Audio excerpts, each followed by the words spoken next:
Yes, hello again. This is now tarot lesson number 92. And after the last one, I got stuck. I didn't know what to do. And I didn't, I toyed with the idea of just making a video anyway, but you may know that if you try to force it, it doesn't work, or you get stuck, or you get that you're making it up and you know that you're making it up. Whereas if you turn a card and you automatically begin to talk about it, you know when you're in the flow, that's a good situation to be in. You may not understand why you're saying what you're saying, but you know that it's right, or you know that it's useful or valuable to the questioner. But after the last one, I just didn't know what to do. Now I've got an idea of this and the next 3 or 4 videos anyway, maybe more than that. Because we need to practice. It's hard to read cards, and it's a bit like if you just sort of turn a card and you don't know what to say, what are you going to do? This is why we need to practice on it.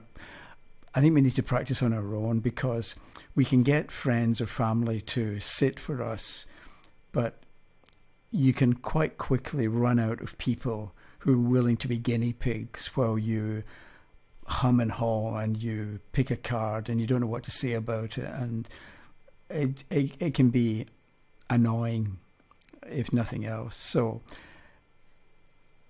ideally you want other people, because they can give you feedback on what if what you're saying is correct or makes sense. But I think you've always got you, and you can always do practice on your own. However, it can be difficult to come up with a question, because I remember in the early days I would get a card and I would look at the 6 of Cups and I would write down there are holes in the roof and the person walking away and 6 coins and 7. I would look at the card and write down all the details about how many. I would count stars and count all sorts of stuff, but it was kind of pointless because I didn't know what I was doing or why I was doing it.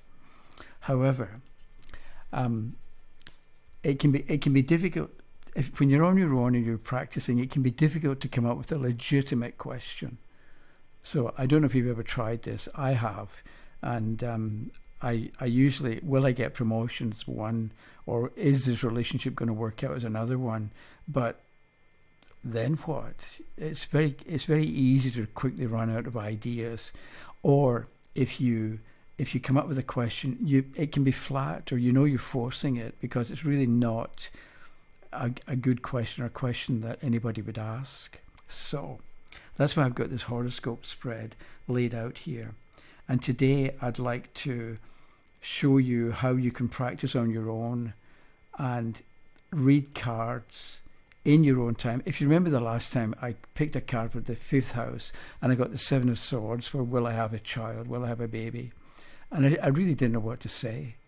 And if it had been, so you sometimes need time to get stuck or to not know what to say, and then you get an idea and it works or it doesn't work.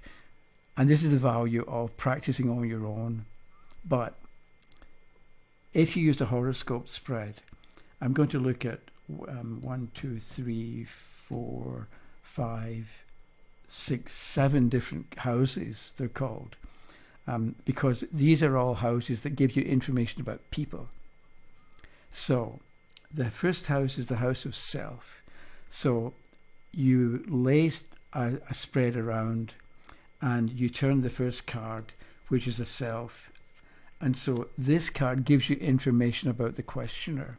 It may give you an idea about what they're interested in, or what they're like, or what they're expecting, or what they want, or what's good about them, or what's bad about them, or what their problem is. So you look at the card and you tell a little story about the questioner. So with the Ace of Cups, you are loving and kind and gentle, and you've got time for other people, because you look at the cup here. Cups is love. right? So you think of love in different contexts with different people.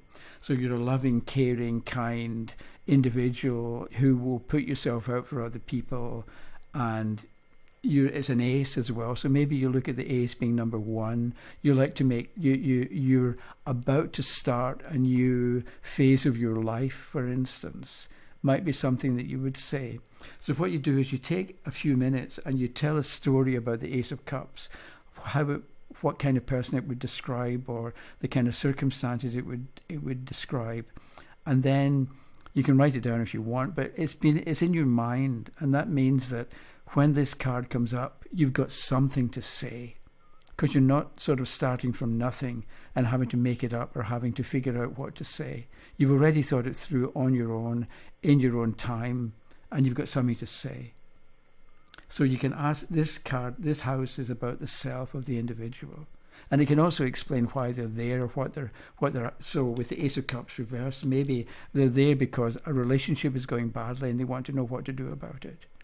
So you can find that the card itself tells you why the person is there or what they're there for, as well as describing their own nature.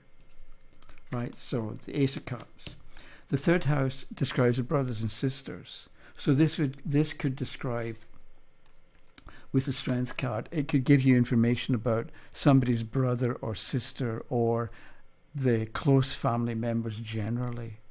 So with the Strength card, what do we say? Again, it can be, it looks like the brothers and sisters, or let's say it's a brother, is in good shape at the moment. He is becoming strong. He's developing strength, and that can be strength in different areas. Maybe he's going to a gym and becoming physically strong, or he understands something about relationships, and that makes his relationships better and stronger. So he or she, brother or sister, is developing strength, and they're in good shape because the card is a major trump and it's upright. So if the questioner is worried about a brother or sister, they don't need to be worried, because the brother and sister is miles better than they are, so to speak, because that's a major trump and it's upright, and that's not a major trump. You're making a new beginning. Your brother or sister is miles ahead of you. The fourth house shows the father. So the Ten of Batons. So the father is struggling at the moment. So again, it can tell you information about what's going on in the life of that person, or what challenge they're facing, or how things are going for them at the moment personally, right? Not in different areas of life, but how they themselves are functioning personally.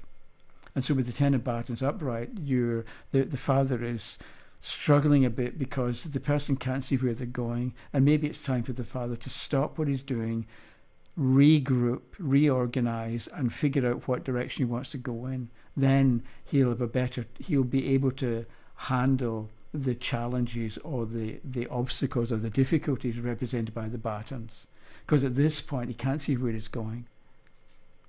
And so that's you, and that's the father.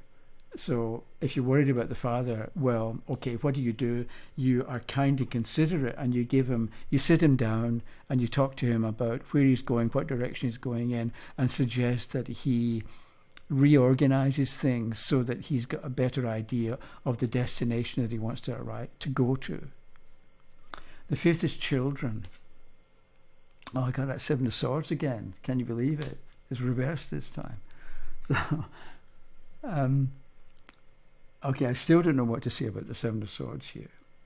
So, will I have children? Or tell me about my first child. And with this first child represented by... Again, it depends how old the questioner is. If you're 20, then you probably don't... Well, maybe you've got one or two children, or one child. But if you're 40, that can be a teenage child. Or if you're 60, that can be a grown-up daughter or son.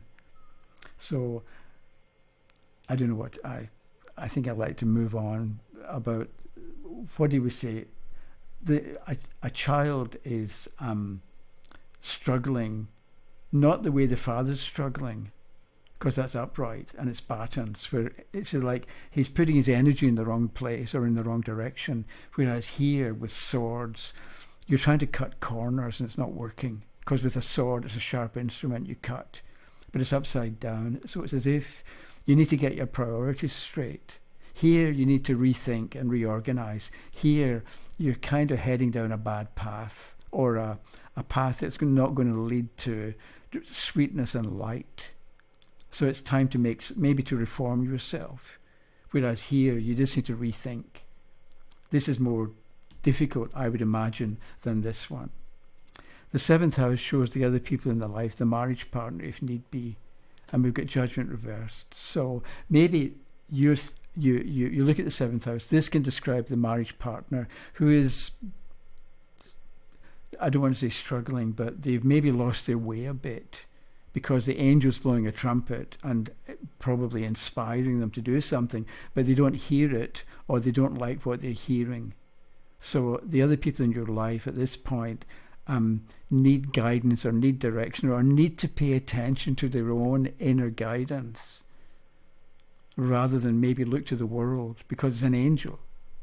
And maybe what you do is you've got spirit guides, or you've got angels, or you've got a higher voice, or maybe it's time to meditate and learn to be inspired by the ideas that you give yourself, or the ideas that you come across. So that's 8, 9, 10. The 10 is the mother. So there's the mother. So what can you tell me about my mother? And you can give a description of the kind of person that she is. She is sensitive, intuitive. She's got a vivid imagination, because we've got the clouds, and we've got these things in the clouds.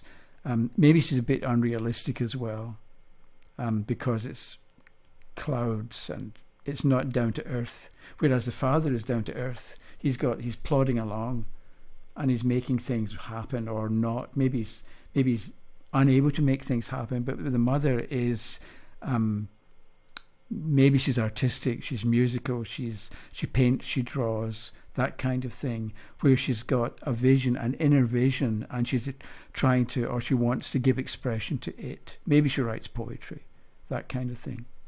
And the 11th house represents your friends.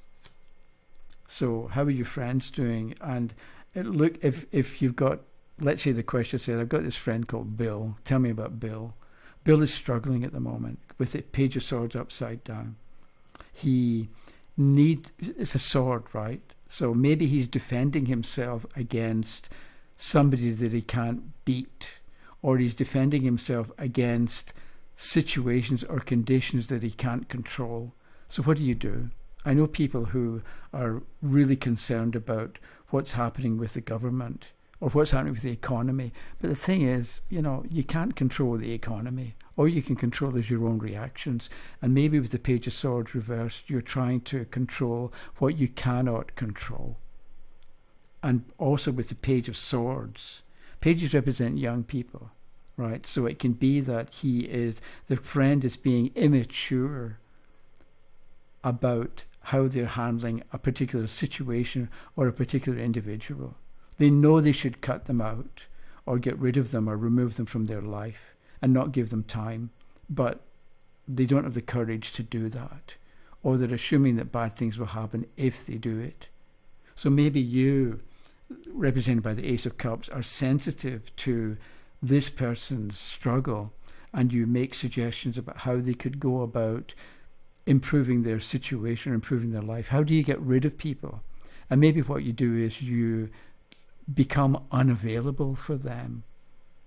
So that instead of saying, I don't want to see you anymore, you slowly over time, they get in touch, you don't reply for a couple of days, or you don't answer your phone, or you don't answer the door, or they want to get together and you say, okay, I'd like to, but I've got this appointment that I have to go to, so I can't do it this week. How about next week? And then next week you come up with some other excuse. Or maybe you come up with, maybe you meet them for half an hour instead of all night. And so you gradually separate yourself from the person rather than cut them off, which can cause problems. So if you lay a horoscope spread, then you can lay more, and you can take a second card and turn it over and see what you get. For more information, either more information about the person, or for different information, as if it were a different questioner. Because here we've got the Knight of Coins. So with the Ace of Cups and the Knight of Coins, you've got two cards together, and you figure out what more you would say about the Ace of Cups. You're loving and caring, and you know what you value, you know what you care about, and you give valuable, useful messages to people, because the Knights are messengers and they bring change. You're an agent of change, of beneficial change and improvement in the lives of other people. And so you can, if you want, you can choose a third card, which would be either a different individual or more about the nature of the messages that you give. So that's my suggestion for practicing on your own and not running out of things to say. But you also you can take as long as you want with any particular card, and you can make notes, and you can make mistakes as well, because it's just you thinking or talking to yourself and seeing what you can do with a particular card describing a particular individual. So that was that. I should be back in a few days with the next part of what do you do next once you've begun to look at a horoscope spread. So thanks for watching, and I'll talk to you in a few days. Okay, bye-bye.